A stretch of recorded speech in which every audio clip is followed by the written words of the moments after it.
Welcome to the mountains of the moon, into the essence of the half temples of life and light and light and light, in which the essence of each of us are within regard to the holy reflection, to the essence of the song that brings us to the place of the heartbeat of Mother Earth, the heartbeat that is in each of us, the breath of life that is in each of us, that of the essence of understanding, the fullness of the strength that is given as the strands of each of you hold.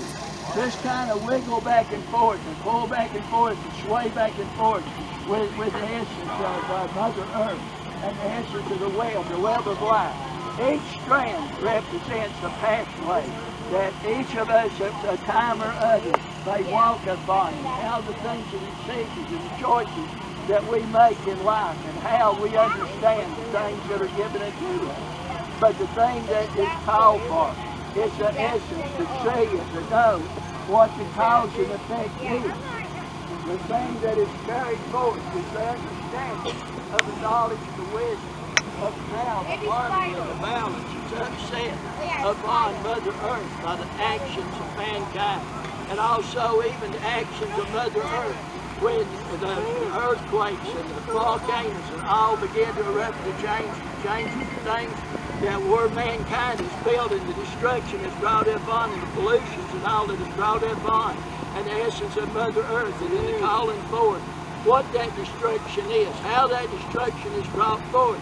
It's not always the things that we do when we do it, but it's the after effects and the cause that we need to look and to understand as to the sustainability of what projects and things that we do upon Mother Earth, to what the cause is down the road.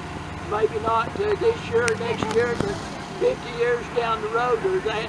And why that is in the respect of the teachings is to understand that in regards to the fact that there's something that could come into the midst, even from outer space, that could disrupt our life or destroy life from this planet in that essence.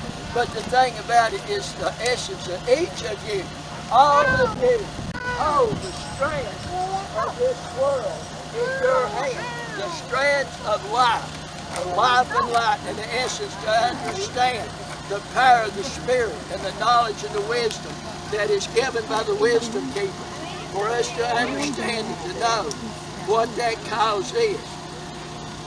An example, over on the other side of Japan, and back when they had the tsunamis, the earthquakes and everything and all, and what was the cause that came and carried with the tsunami across the waters and the entire west coast, and the cause and effect of the fire and the pollution.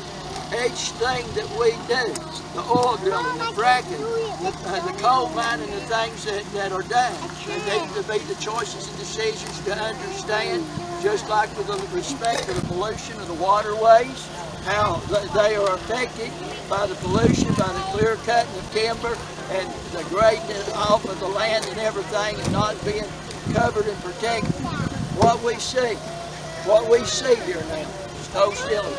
What we see here now is the fact that each one of you, upon the sacred circle, the sacred hoop of the nation, holds that strand of protection, of blessing, or destruction in your hand.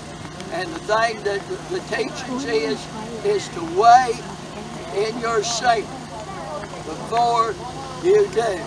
Will this cause a pollution or destruction to Mother Earth, to the community I live in? Or will it cause an effect of a community on down the river or the streams? Or will the things that do cause fires that will burn across and in to affect our neighbors? The thing about it, we see the destruction on every hand upon Mother Earth. We see the things of the earthquakes. We see the things of the flood and the fires and all that are. In the area where we are, we can be pretty thankful that we've not been affected in the aspect of where other peoples are and the great losses that they have suffered and occurred. But yet, just like out in California, for example, the things of the homes and the things where they're built, the things of where things are. The one things that the old ones that are teachers, the wisdom keepers, taught and asked us to understand was the thing that was those that built and done. Did they make wise choices in how they prepared and how they built and what they done? And yet, where was the thing with the action, with the respect of the cause and effect? Where do we see these things taking place? How do they affect us? Has anyone got any comment as to what the effects are that they've seen in their lifetime or been a part of? Sinkholes. Sinkholes. And what's causing them sinkholes, my brother? Underground. It's hollow. They done took everything out. Where the mining and the water and everything, it's sunk down and it's drawn down, and the earth is collapsing in up on itself. But the thing about it, that is a repeat of the things that we can see down in Central and South America of the cenotes, where the things that happened in ancient times, ancient past. Has anyone else got another one of what is taking place? Landslides from mountaintop removal, where over you can see where they take off the tops of the mountains and blow it off down into the valleys and everything, that the water and the winds and erosion and everything and the mass flood and destruction that it brings. And that is one of the things that man had done it to himself by not weighing the consequences. And what brings all this on? Who can answer that question? What brings it on? Greed. Greed of man. That is a thing that has always been, is the thing of the fact of mankind wanting more and more and more and more, never satisfied with the blessings of what was given. And the thing about just like the essence of what was spoke with regards to the peoples, the ancient peoples, the old nations of this land. The land was pristine, but yet there were things that were done and places that were left, and the things about the population and what they did because of the fact of the weather changes. And what causes weather changes? Air pollution.